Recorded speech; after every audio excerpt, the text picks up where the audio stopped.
Hi, I'm TJ Smith, president of EAW. We're here at InfoComm, and I have the AC6 here with me. And at this show, we're launching our new production accessories.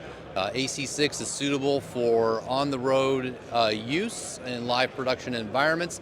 And we have our linking plates. So these plates up here allow the two cabinets to be rigged together. There are pins here that you can pull out so they slide apart.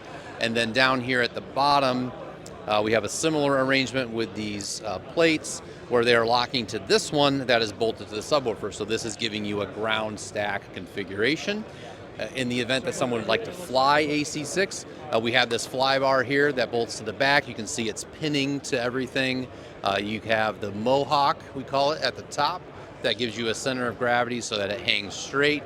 You're of course adjusting your coverage using software in the vertical. You can hang 1, 2, or 3 in this configuration.